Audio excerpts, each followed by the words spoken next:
ekaṃ sarvagataṃ vyoma bahirantaryathā ghaṭe nityaṃ nirantaraṃ brahma sarvabhūtagaṇe tathā.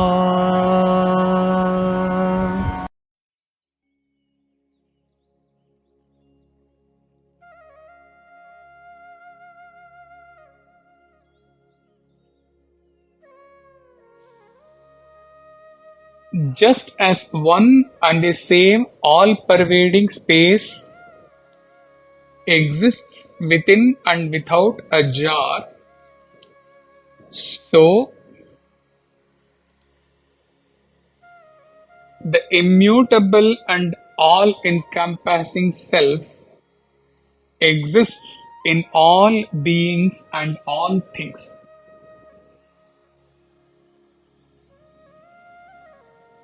Not knowing that this spot space analogy is coming up in this verse, we covered this already in an earlier verse talk. While in the previous verse, with the metaphor of the mirror and the reflection in it, the all-pervasiveness and expansiveness of the self was emphasized. In this verse, the immanence and infinite nature of self is established with the metaphor of the space and the jar. Just as the space, which is all-pervading and spread over an infinite expanse, is seen as existing within a jar or pot, the infinite, changeless and boundless consciousness is also present within all beings and things.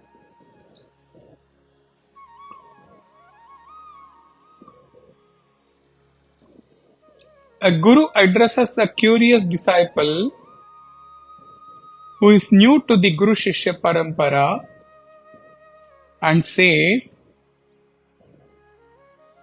"O child, space is by far the most infinite element in the creation which can be imagined by you or perceived by you, and hence I am teaching you Brahman is infinite like the infinite space. To contemplate on that Brahman, you have to discard all material things in this creation and then discard even this creation, even the other four elements apart from space, and focus only on infinite space."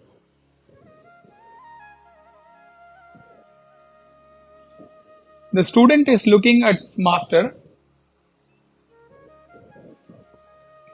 without telling anything. But the master knows what is going on in the student's mind. Master asks the student, "So your problem is, how do I visualize or meditate on that infinite space, transcending all other beings, including my physical identity?" Correct? Yes, master. Okay. Let us start with your body first. What you have to understand is that the space is as much in your body as it is in all other bodies. So relating to something with your body is easier, right? Yes, Master. Now, from your body and all other bodies, expand to the nature, expand to the sun, the moon, the stars, the earth, and imagine the same space is covering all of this. Oh, Master, I can now relate easily.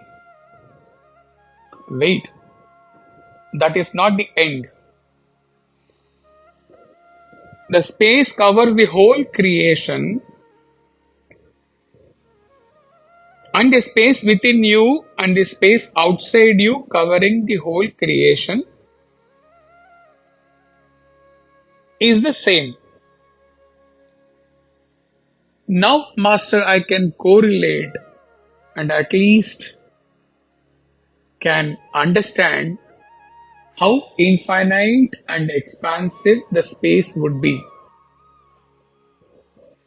See, a pot is compared with your body, and the space within the pot is compared with space within your body. Break open the pot. The space within you merges with the infinite space which covers, which pervades the whole creation. Yes, Master. So, the space is immanent, that is within me, as well as transcendent, infinite, pervading the entire creation. I can now meditate, Master, on that infinite space, which has no form, no nature, no properties, and pervades the entire creation, and then, my child, if you are able to do this, then when you intensely thus focus on the space, which as you just now told that, which is nirguna, nirakara, pervading the entire creation, you keep on focusing on this space. In the meditation, you will naturally leave yourself, leave all others, leave the entire nature, leave the entire creation, because space is pervading the entire creation. Master, bless me, I shall meditate thus on the infinite space.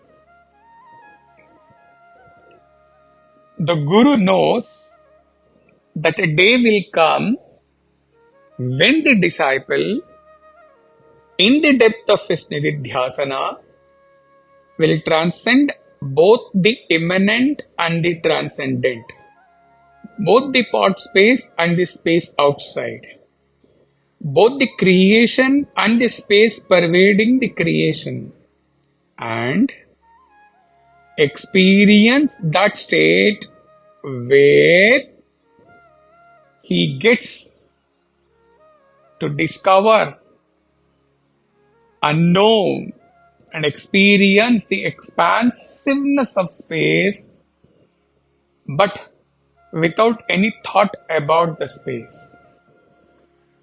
He shall himself exist as expansive, transcending even the space referred to in the discourse as transcendent.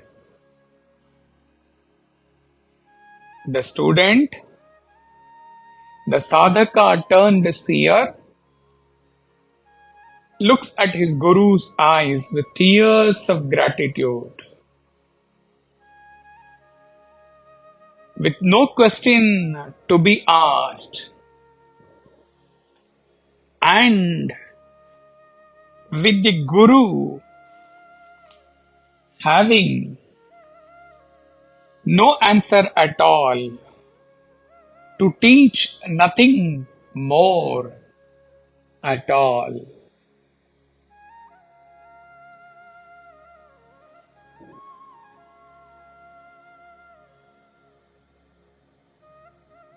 Thus ends the first chapter of this sacred treatise, Ashtavakra Gita.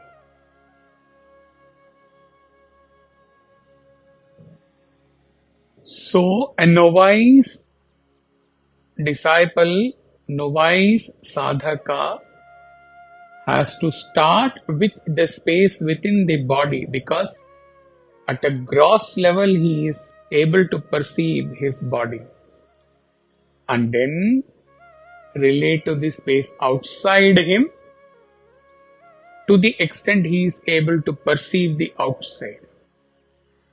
And then he has to keep expanding beyond the inside and the outside to the horizon, which is not perceived by him. Unlimited anantam.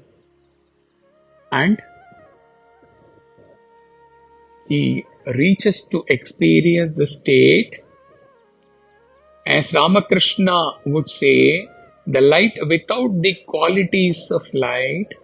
Here, the student would experience one day the space without the qualities of space in his nididhyasana.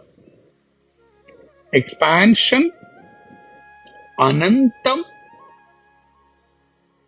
without any prefix, without any suffix, without the nomenclature space. So, this is starting from the lower level to the highest level. Whereas a jnani who has already transcended creation, already transcended the nomenclature of space, in his sahaja sthiti, he just exists as that. Or maybe say, exists as the ever-expansive space without the thought or awareness or about the qualities or name of the space. Anantam, anantam. The journey started with meditation on anantam, and the journey concludes on existing verily as anantam.